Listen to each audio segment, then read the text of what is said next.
lights go out.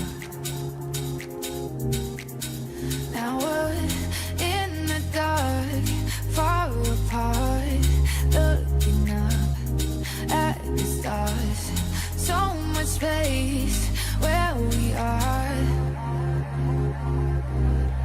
But baby, I'll find you wherever we'll come back together, together.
It's so very special that I'm a creep, I'm a widow. What the hell am I doing here? I don't belong here.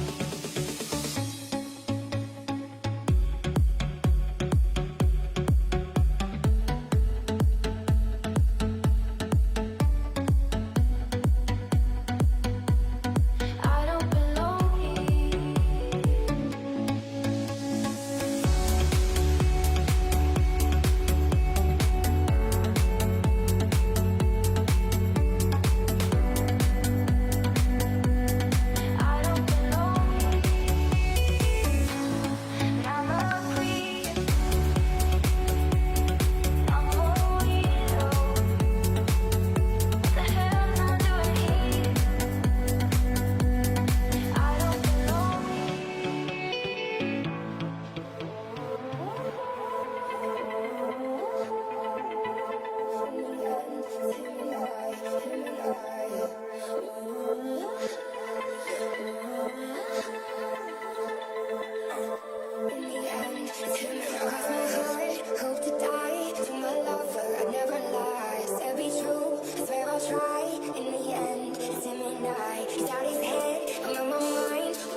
I said I'd catch you if you fall, and if they laugh then screw 'em all, and then I catch you off your knees, put you right back on.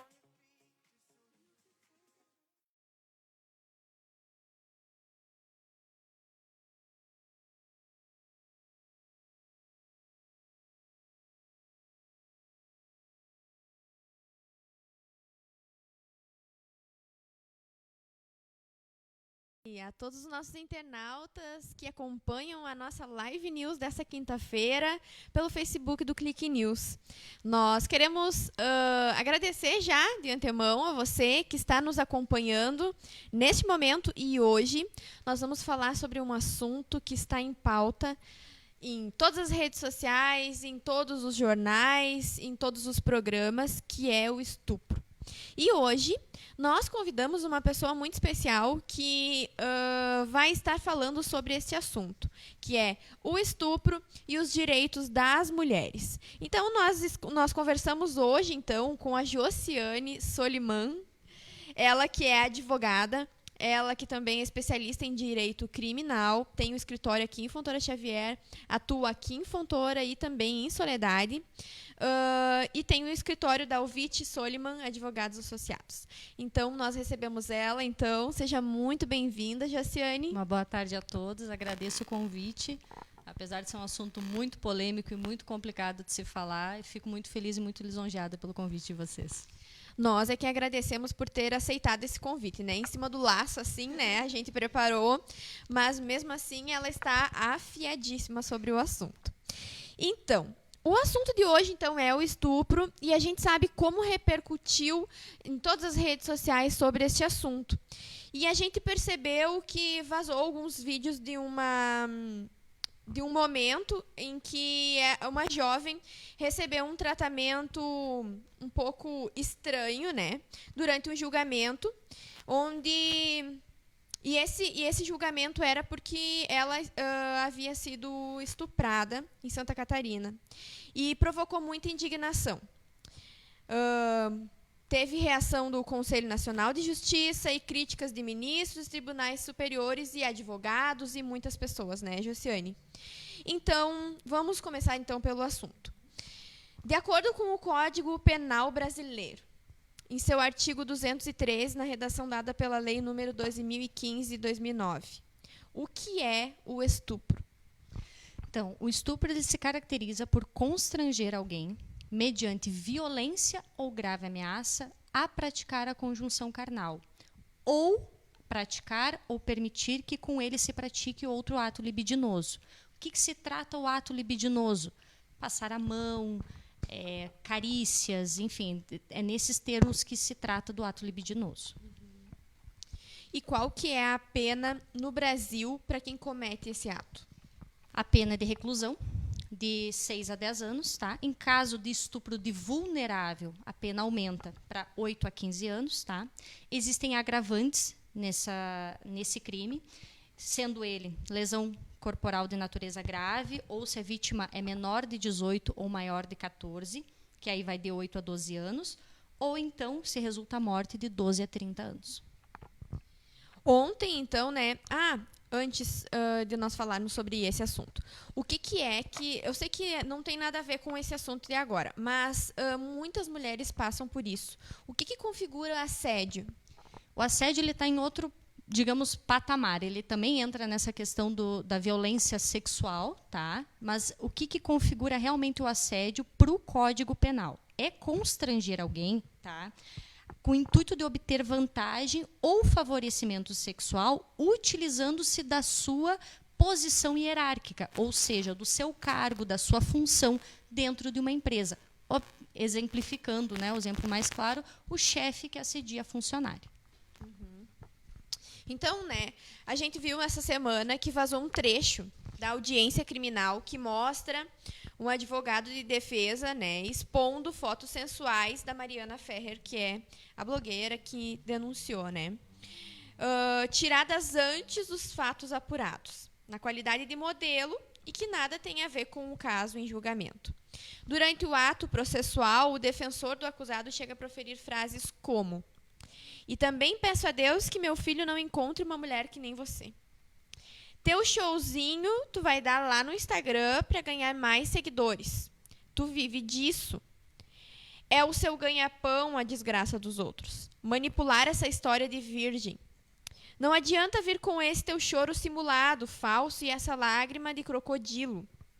No trecho vazado da audiência, nem o juiz, nem o representante do Ministério Público interferem na fala desse advogado.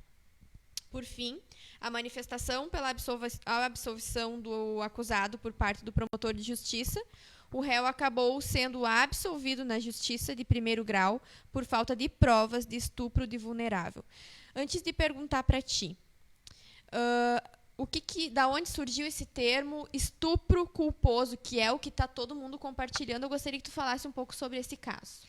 O que acontece? O site que divulgou trechos da audiência, tá, que ocorreu com a Mariana Ferrer, eles utilizaram essa chamada, né, essa denominação estupro culposo. Tá?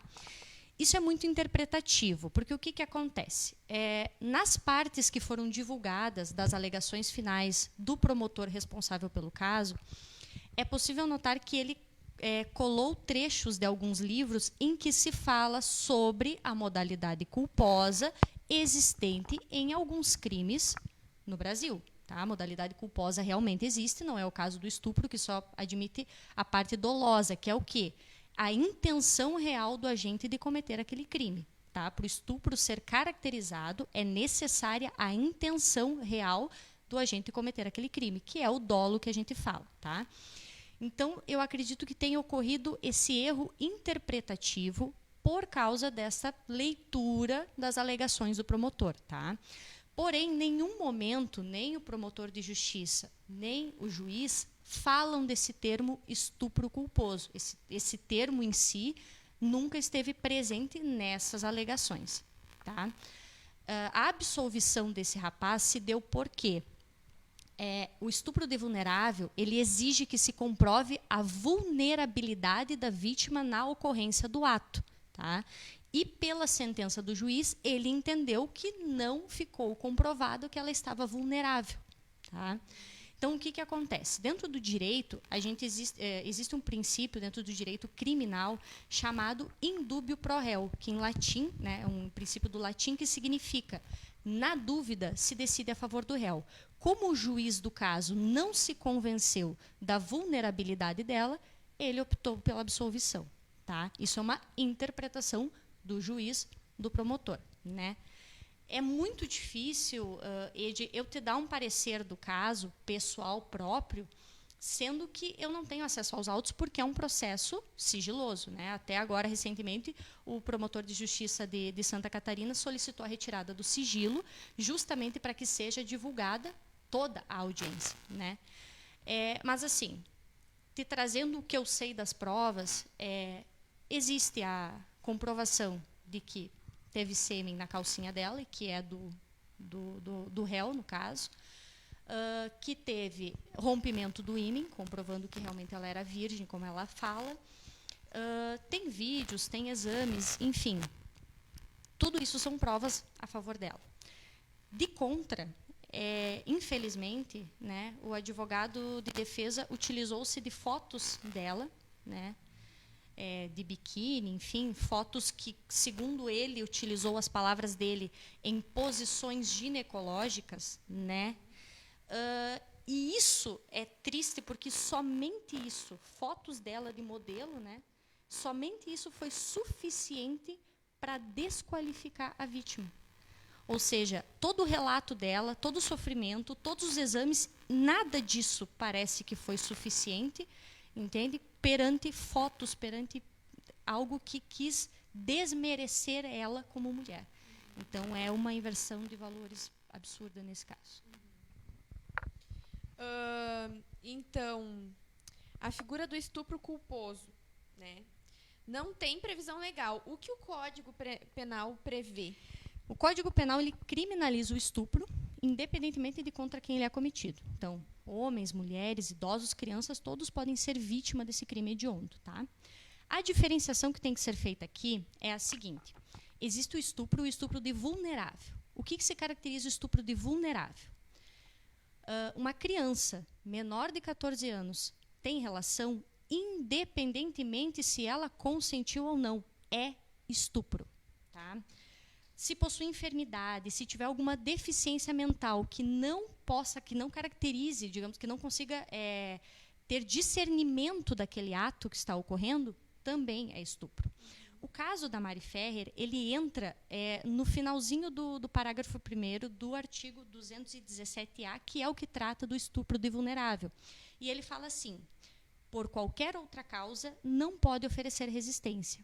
Então, assim, nesse caso entra a vulnerabilidade, ou seja, se o rapaz está bêbado, se está drogado, independentemente de ser voluntariamente ou não, e não tiver discernimento para entender o que está acontecendo, o ato que está ocorrendo, é estupro. Então, assim, é preciso pontuar que qualquer atitude, tá? Que qualquer ato sexual, ato libidinoso, tá? Feito sem consentimento, é estupro. Até mesmo, um dos temas que é muito pouco falado, o estupro marital. As pessoas não falam sobre isso. Mas, falando numa relação homem e mulher, tá? Você está tendo relação e você diz que você não quer mais continuar, que você quer parar, que está desconfortável, enfim. E o seu parceiro continua. Isso é estupro dentro de um casamento. Então, as pessoas têm que ter consciência de que não é não. E isso, nunca na vida, essa frase fez tanto sentido como faz agora. Perfeito. Eu não sei se tu citou e explicou o que é o ato libidinoso que vocês falam.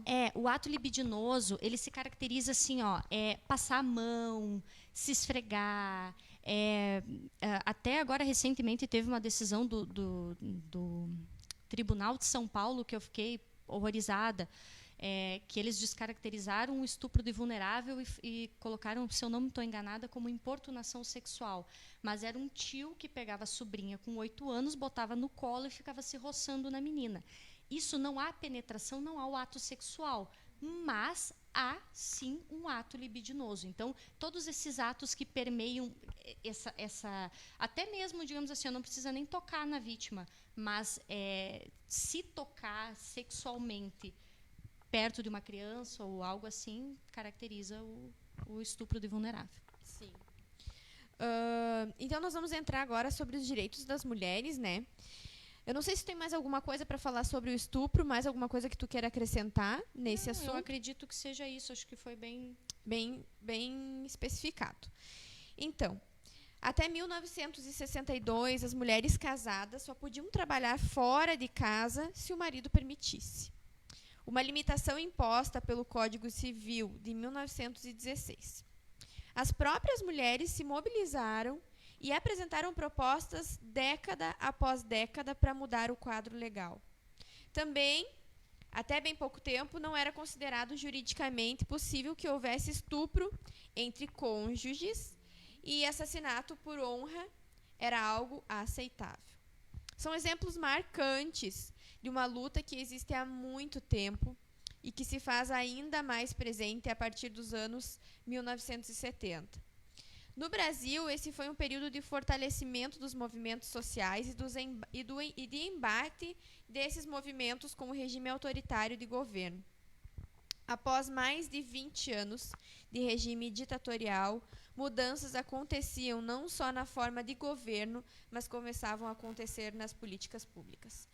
Então, teve alguns avanços, de conquistas para as mulheres. Quais são esses avanços dos direitos das mulheres?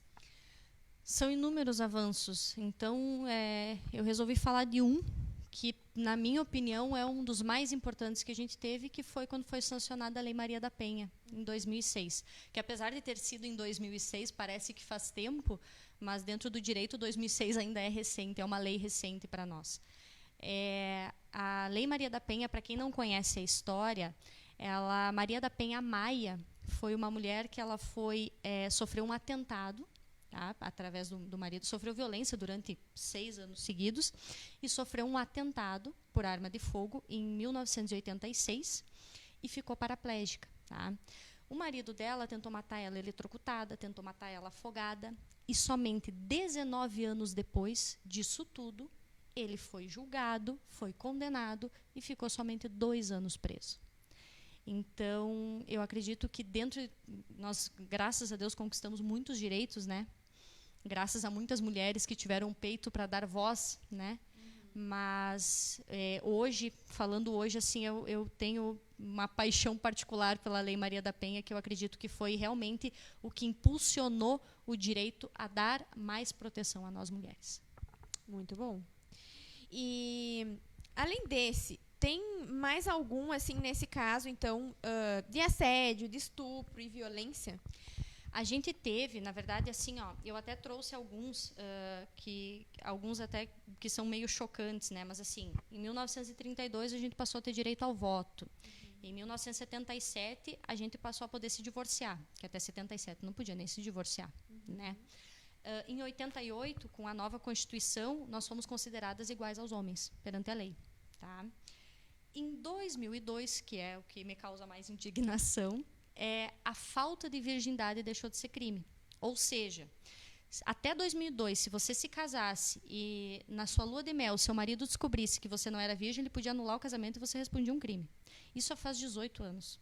Né? Nós já éramos nascidas assim. Então, é um absurdo se você for parar para ver. Em 2006, então, nós tivemos a Lei Maria da Penha. Em 2015, agora bem recente, a Lei do Feminicídio, que foi uma lei também excelente nesse sentido da proteção em relação à mulher. E agora, por último, em 2018, a gente teve a lei de importunação sexual, que a importunação sexual passou a ser crime no Brasil. Perfeito, muito legal, muitas informações que eu não conhecia. Nós vamos dar uma pausa antes de nós continuarmos para ela tomar uma água e respirar.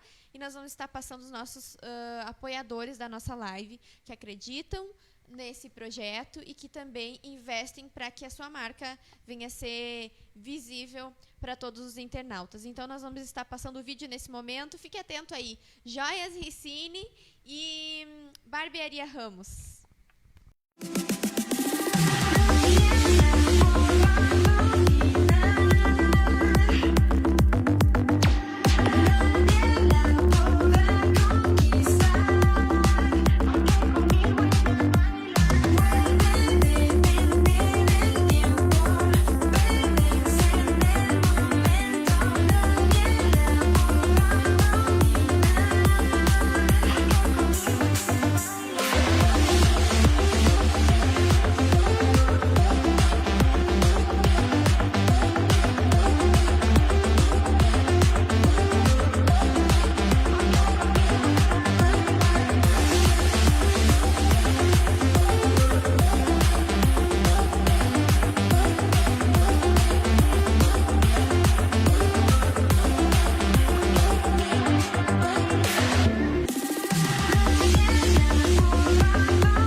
When the lights go out, now we're in the dark, far apart, looking up at the stars. So much space where we are, but baby, I'll find you wherever we'll come back together.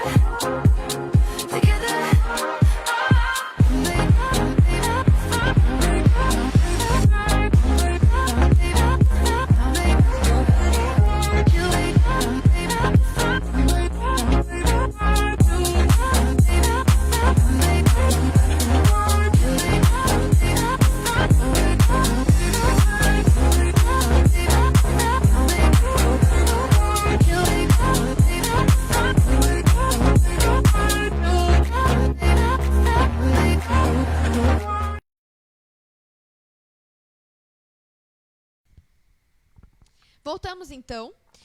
Nós estávamos falando sobre os direitos das mulheres, né? Então, eu gostaria que tu me respondesse, Josiane. Quem é que atende casos de violência contra a mulher? Quem defende as mulheres? Já existem delegacias especializadas na violência contra a mulher, tá? Mas isso normalmente é em polos municipais maiores, como Bento Gonçalves, Porto Alegre, tá? Como é o caso do nosso município, a Brigada Militar tem feito um trabalho excelente, inclusive fazendo cessar muitos casos de violência, tá? Em conjunto com a Polícia Civil, que é a polícia responsável pelas investigações. A gente sabe, né? E sempre aparece várias histórias de violência contra a mulher, né? E eu pesquisei, e dados presentes do mapa da violência de 2015... homicídio de mulheres no Brasil mostram que o Brasil é o 5º país com mais assassinatos de mulheres. O que fazer se alguma mulher que está passando por uma situação de estupro, assédio e violência, o que elas precisam fazer? Qual é a tua dica nesse momento para mulheres que talvez estejam assistindo e precisem talvez de um impulsionamento para denunciar ou para alguma coisa? O que fazer? Denuncie. Não tenho medo de ter voz, de dar voz. Denuncie. Eu entendo como mulher que quando a gente vê um caso como esse da Mari Ferrer, a gente se sente acuada, a gente se sente com medo, a gente pensa que nós não vamos ter voz, que nossas palavras não serão suficientes para comprovar o que está ocorrendo. Nós achamos que nada vai acontecer com o agressor. Não pensem assim. Denunciem. Disquem 180, procurem delegacias especializadas, chamem a Brigada Militar, gritem por socorro. Imploro, rogo também por familiares, amigos, vizinhos.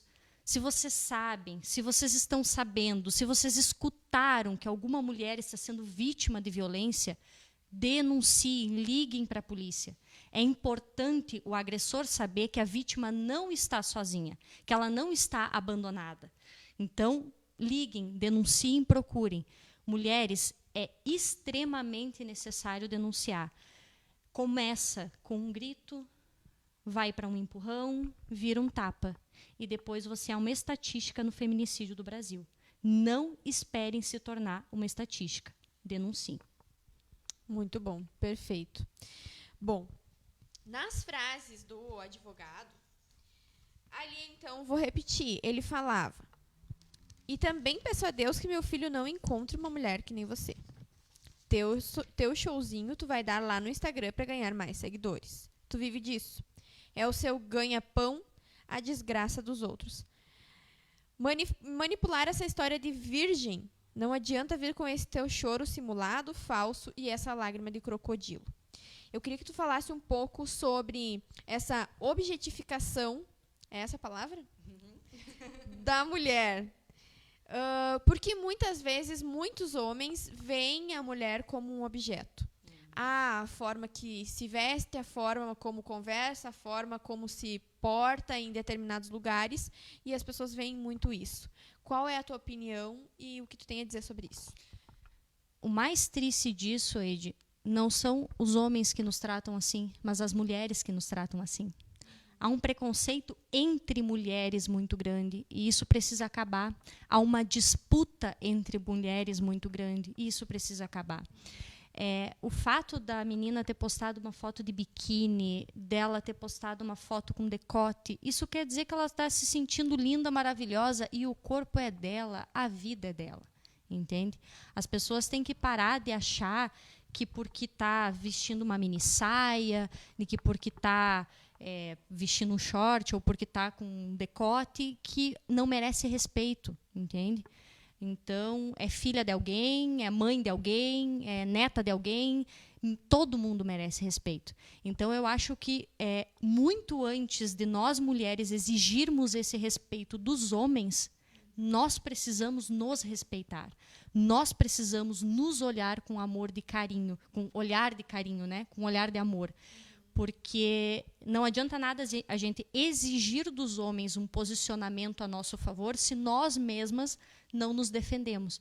Então, eu acho que pula muito para esse ponto, sabe? Infelizmente, nessa audiência, ela foi muito humilhada, na minha opinião, né? Não só na minha, acho que na de todo mundo. Ela foi muito humilhada, ela foi muito...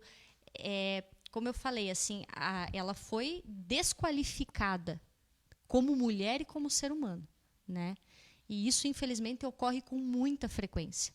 Então, que nós não façamos isso com nós mesmas, porque no momento em que a gente desqualifica outra mulher, a gente está se desqualificando também. E é de extrema importância as mulheres conhecerem a lei, né? Conhecerem os seus direitos para que elas não fiquem acuadas, que nem tu falou. Com certeza. Josiane, tu acha mais alguma coisa importante frisar, deixar algum recado, então, para nós finalizarmos a nossa live? Não, eu gostaria de agradecer a oportunidade. Espero ter agregado a todos que assistiram. É um tema que eu, particularmente, como tenho a especialização na área criminal, é um tema que eu gosto bastante de trabalhar com essa parte da questão da mulher, e fiquei muito lisonjeada com o convite de vocês, agradeço mais uma vez, e frisar, mais uma vez, familiares, amigos, parentes e mulheres, denunciem, não tenham medo, a lei está aqui para nos proteger. Muito obrigada, Josiane. Nós é que ficamos muito felizes de te receber aqui. Já era para a gente ter agendado outros momentos e eu tenho certeza que assunto não vai faltar, né? Com certeza.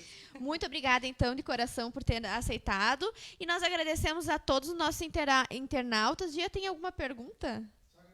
Só agradecimentos. Muito obrigada a todos que participaram, que comentaram, que compartilharam.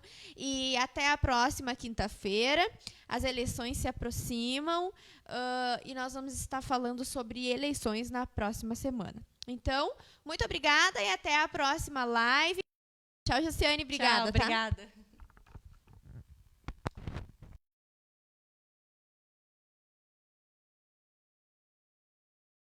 We used to talk when the lights go out. Now we're in the dark, far apart, looking up at the stars. So much space where we are. But baby, I'll find you wherever, wherever.